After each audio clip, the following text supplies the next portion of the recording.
안녕하세요. 맥키네시의 투자클럽입니다. HLB 오늘 2024년도 폐장일 주가였죠. 자, 주가는 5만원 이상에서 일단 관리로 마무리가 되었고요. 공매도 잔고는 470만 주대까지 일단 감소하는 모습이었습니다. 자, 숏스키즈 관련되는 부분들은 내년도 2024년도 1월 첫째 주가 중요한 어떤 이제 구간에 들어갑니다. 이 부분 한번 살펴봐 드리도록 하겠습니다. 먼저 차트 흐름 한번 살펴봐 드리면 오늘 HLB 주가 흐름 자체는 아침에 이제 49,800원대까지 장 초반에 살짝 밀렸다가 이제 5만원 밑단에서도 이제 강한 하락은 나오지 않고 5만원 윗단에서 이제 관리되는 모습이었죠. 그리고 10시 57분에 장중 51,300원 정도를 이제 고점 찍고 12시에 다시 이제 51,000원 위에서 시도를 하다가 윗꼬리가 나오면서 전반적으로 이제 크리스마스 이후는 거래량이 이렇게 크진 않은데요. 이제 26일이 대주주 양도세 관련되는 기준이었고 어제가 배당락 관련되는 부분이었고 오늘 이제 폐장일이니까 전통적으로 마지막 주간에 이제 거래량이 그렇게 많지 않습니다만 최근에 이제 주가 흐름이 제약바이오 쪽으로 강하게 드라이버가 좀 들어왔기 때문에 HLB도 강한 상승이라기보다는 좀 제한적인 어떤 흐름에서 흐름이 오늘 좀 이어졌죠. 그래서 종가 부근에 이제 거래가 조금 나오긴 나왔습니다만 57,000원대 전일보다는 200원 정도 빠져서 이 52주 신고가는 오늘 이제 경신은 못했죠. 그리고 시간에는 200원 정도가 빠져서 55,000원 정도 흐름입니다.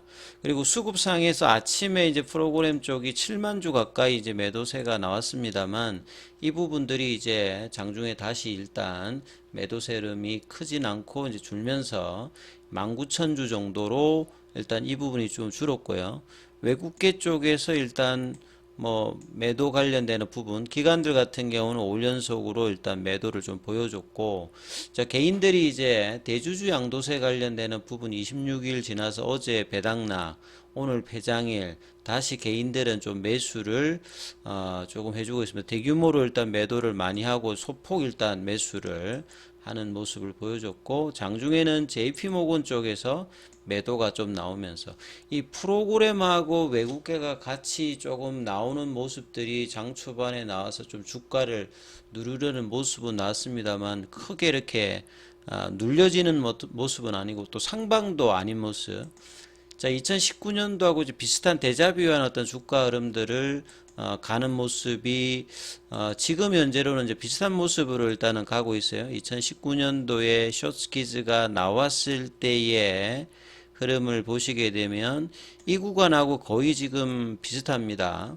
9월 말에 에즈모에서 이 위암 관련되는 부분에서 성공적이다 이렇게 이제 결과가 나오면서 이때는 이제 아예 그냥 2만원대에서 한 5만원 정도로 한 일주일 사이에 단기에 한 배 이상 올라가는 모습을 보이고 이렇게 보시게 되면 러닝 컬렉션 형태로 주가가 한 2주 가까이 이렇게 옆으로라기보다는 좀 거래량은 좀 줄였습니다만 이 5일선을 타면서 올라가다가 이제 10월 21일에 강력한 양봉이 뿜어졌죠. 요러면서 이제 단기에 주가가 요 이제 수정 주가로 이제 반영하는 거니까요. 그래서 10월 달에 2만 원대에서 10월 말 정도에 85,000원대까지 거의 한 달에 3배 이상 올라가는 숏커버링과 숏스키즈 관련되는 부분의 어떤 기간 흐름이 나왔던 부분이 보이는데요. 그래서 이 구간에 해당되는 흐름들이 지금 현재 차트상으로는 비슷한 국면으로 지금 나오고 있습니다. 그래서 지금 도치성 캔들 자체가 지금 6거래일 정도 나왔죠. 그래서 거래량이 너무 팍 줄면 안 됩니다. 왜냐하면 신규 매수세가 나와야 되고 주가를 좀 장중에 누르려고 하는 입장에서 보면 누르려고 내려보면 신규 매수가 이제 5만원 이하 최근의 분위기는 이제 5만원 이하죠. 그래서 마지노선은 저는 이제 한 48,000원 정도다고 말씀을 드리는데 여기 이하로 내려가는 가격 조정이 일어나면 안 된다. 그리고 거래량이 너무 팍 줄어도 안 된다. 그래서 조정을 하더라도 이전에 이런 거래량보다는 반드시 많이 나와야 신규 매수 관련되는 부분들이 이제 제가 할 수 있는 일이라면 좋겠네요. 이제 계속 나온다는 부분들을 알 수가 있고, 그 다음에 이제 이런 어떤 압박이 들어와야 이제 공매도 잔고가 이제 계속 이제 줄 수 있는 어떤 흐름들, 그리고 이제 주가가 올라가게 되면 급하게 이제 손절매를 해야 되는 이 숏스퀴즈 관련되는 부분이 나오기 위해서는 이런 흐름들이 계속 좀 중요하죠. 근데 안타까운 부분들은 이제 공매도 잔고가 이제 계속 이제 아직도 많습니다만 줄고 있는데, 이제 주가가 이렇게 옆으로 가는 부분들은 공매도 입장에서는 좀 터는 어떤 흐름들을 주가가 급등해서 터는 것보다 좀 옆으로 가면서 털 수 있는 기회를 만들어 주기 때문에, 이게 공매도 금지에 외외 관련되는 부분들을 좀 변칙적으로 이용하는 프로그램하고 뭐 시장 조성자나 유동성 공급자 관련되는 부분의 영향도 조금 일부분 좀 있다.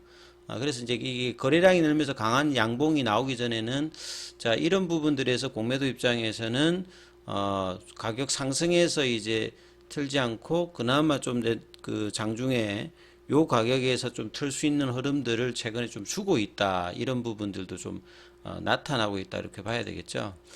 예, 그래서 이제 내년도에도 보면 이제 그 시장 조성 계약 체결 관련되는 부분이 이렇게 나오거든요. 시장 조성자 대상 종목이 증가되면서 거래소가 앞으로도 시장 조성 계약을 더 많이 체결되도록 조성 대상 종목의 유동성 증대를 위해서 지속적으로 노력할 것이다.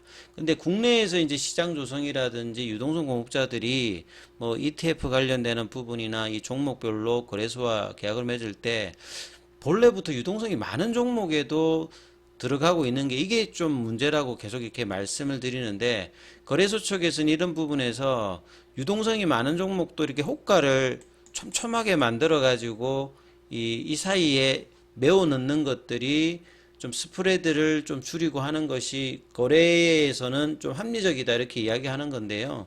시장은 좀 뭐 어떤 종목에 대해서는 거래가 좀 촘촘하게 나오는 것도 시장이고 뜨문뜨문 나오는 것도 시장이잖아요. 그러니까 유동성 공급자를 정말 이제 시장 조성자를 하려고 하면 정말 그 유동성이 떨어져 가지고 거래가 없어서 그 체결 자체가 좀 힘든 부분에 좀 집중하고, 이렇게 좀 대형주라든지 거래량이 그 기본 거래량이 많이 나오는 종목들에 대해서 이런 부분들까지 하는 것 자체가 이 공매도 관련되는 금지 기간에도 장중에 일단 영향을 준다라고 일단 보여지거든요. 그래서 이 HLB 같은 경우도 보시게 되면 오늘도 어제에 이어서 이제 그 공매도 거래량이 좀 많이 나왔습니다. 그 이전에 공매도 금지 전에 나왔던 거래량보다는 작습니다만, 공매도 금지임에도 불구하고 최근에 주가가 올라와서 뭔가 추가로 상승해야 되는 어떤 국면에서 이런 예외 에 해당되는 부분의 물량들이 어제하고 오늘하고 한 10만 주 넘게가 일단 나왔지 않습니까? 이런 부분들이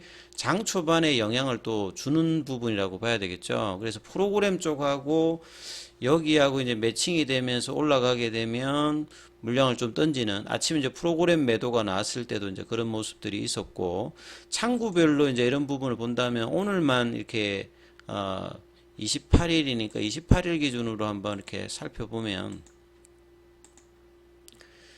보시게 되면 여기 이제 외국계 쪽에 이제 JP모건이라든지 요쪽에 이제 일단 매도가 나오죠. 그리고 26일부터 26일 정도를 한번 살펴봐 보면, 여기는 이제 대주주 양도세 관련되는 부분에서는 이제 모건 스탠리, 메릴린치, JP모건, 기존의 이제 공매도 창구 쪽의 어떤 흐름들, 그 부분들이 조금 나왔던 부분들이 계속 이제 쇼커버링이 나온 거죠. 그러니까 쇼커버링가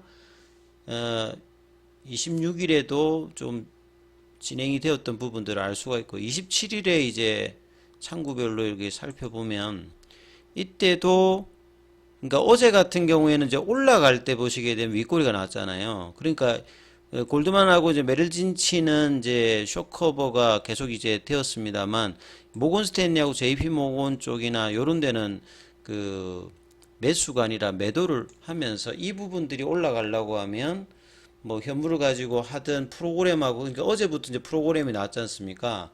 어제 상승을 시도를 장중에 HLB뿐만 아니라 내년도 이제 제약바이오에서 기대가 되는, 어제도 소개해드렸던 뭐 레고캠 바이오라든지 그 뭐 한올 바이오 파마라든지 에이프릴 바이오 이런 종목들이 급등하면서 HLB도 장중에 같이 올라갈 때 이 프로그램 쪽하고 외국계 그 창구 쪽에서 이 매도 물량이 나오면서 이게 좀 눌러지는 부분들이 같이 나왔고, 이 부분하고 연계되는 게 이 보시면 공매도 예외인데 어제 6만 주가 나왔던 부분이 어떻게 하든지 좀 막기 위해서 애를 쓰는 어떤 흐름들이 좀 장중에 나오고 있다는 거죠.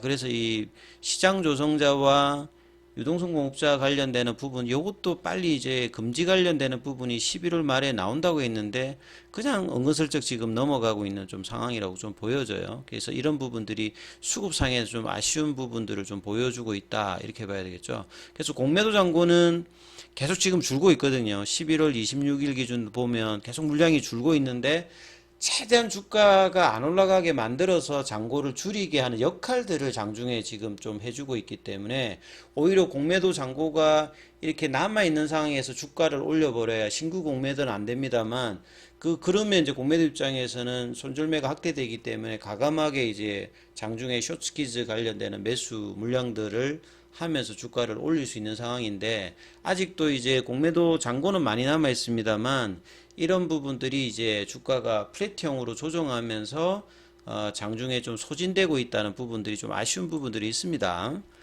그런 부분들을 프로그램 쪽하고 외국계 창구 쪽에서 순매도로 이제 윗골이라든지 이런 걸 만들 때 이제 나오고 있다, 이렇게 봐야 되겠죠. 그리고 대차거래 관련되는 부분들은 오늘도 상한이 훨씬 많거든요. 그래서 뭐 정리를 하면 이제 공매도 입장에서는 어떻게 하든지 여기서 방어를 하면서 물량을 좀 줄여 나가는 거고, 올라가게 되면 뭐 손절을 하면서라도 줄여 나가야 되는 어떤 상황인데, 그래서 다음 주 2024년도 1월 첫째 주까지 흐름들로 그 뒤에 이제 양봉이 강하게 탄생이 되는지 안 되는지, 그런 흐름에서 이제 공매도 입장과 이제 신규 이제 이 숏스키즈를 만들려고 새롭게 이제 들어오는 이 개인들이 아닙니다. 그 안에서도 또 이제 싸움들이 막 벌어지기 때문에 그 흐름들이 이제 첫 주의 흐름에 따라서 이제 양봉이 탄생하느냐, 이게 굉장히 중요하기 때문에 내년 1월 1일부터 진행되는 첫 주간의 흐름들을 잘 챙겨 보셔야 될 것 같고, 가격란에서는 그 흐름을 볼 수 있는 게 한 6만 원대입니다. 6만 원이 이제 넘어가게 되면 6만 원의 의미들은 이전에 나왔던 2022년도, 2021년도, 2020년도의 고점이거든요. 여기를 강하게 간통을 해버린다고 하면 2019년도에 이제 뭐 고점 라인까지 이제 뭐 거래가 그렇게 많지가 않거든요. 그 쌓여 있는 부분들은. 그러면 이제 강하게 뭐 올라갈 수 있는 또 구간이 만들어지기 때문에 이걸 끌어올리느냐, 여기서 좀 버티느냐, 이런 어떤 싸움들이 계속 이제 지금 나타나고 있는데, 이 부분들이 어떻게 되는지 좀 관심을 가지시면서 이후의 흐름들 보셔야 될 것 같습니다. 여기까지 하겠습니다.